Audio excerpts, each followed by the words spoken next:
প্রথমে বলছি আমার ঠান্ডা লেগেছে, সেই জন্য আমার আওয়াজটা এরকম শোনাচ্ছে। তো আমি এখানে চাল কুমড়োর মুরব্বা বানানোর জন্য একটা চাল কুমড়ো আমি অর্ধেকটা নিয়েছিলাম। নেওয়ার পরে আমি চাল কুমড়োটাকে সুন্দর করে ছিদ্র করে নিচ্ছি। খুব সুন্দর করে ছিদ্র করতে হবে যেন পুরো একবারে নরম এবং স্মুথ হয়।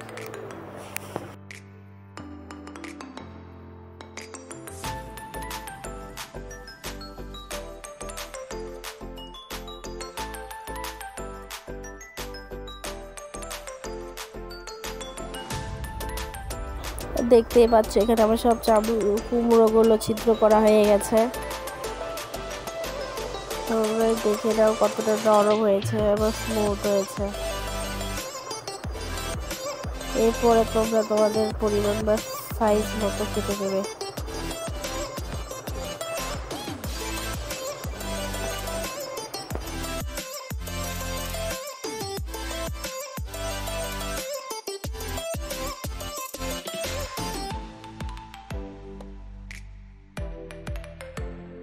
তারপরে একটা পাত্রে পরিমাণ মতো জল নেবে।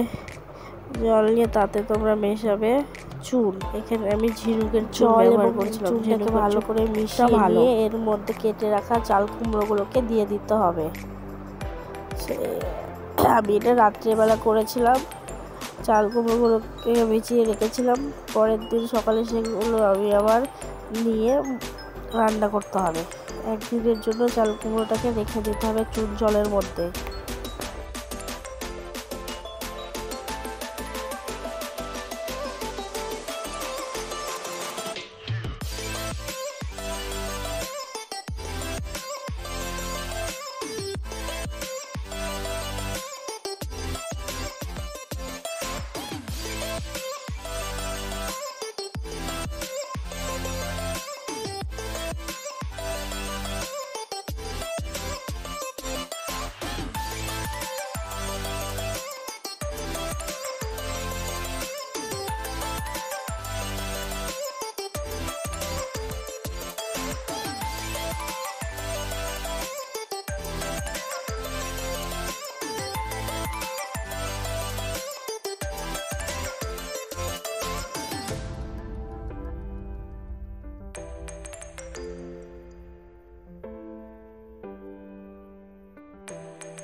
এখানে আমি চাল কুমড়োটাকে সেদ্ধ করে নিচ্ছি। খুব বেশি সেদ্ধ করা যাবে না, বেশি সেদ্ধ করলে চাল কুমড়োগুলো মানে ভেঙে যেতে পারে। সেই জন্য পরিমাণ মতো সেদ্ধ করে নিতে হবে।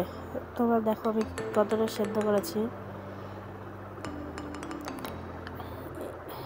আমার সেদ্ধ করা হয়ে গেছে। তারপরে এখানে আমি 3 বাটি চিনি ইউজ করেছি।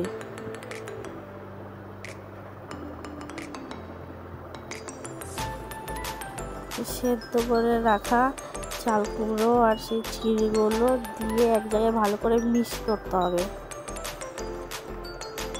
ভালো করে মেশাতে হবে।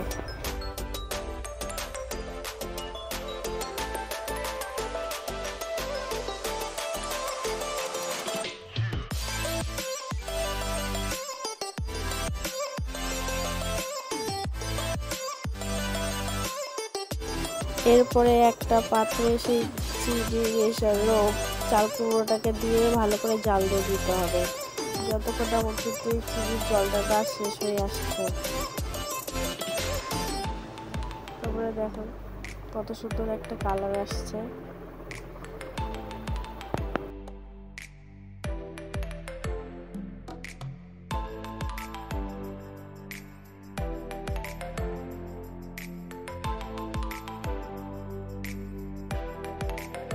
দেখতে পাচ্ছ মুরব্বাগুলো কত সুন্দর হয়েছে।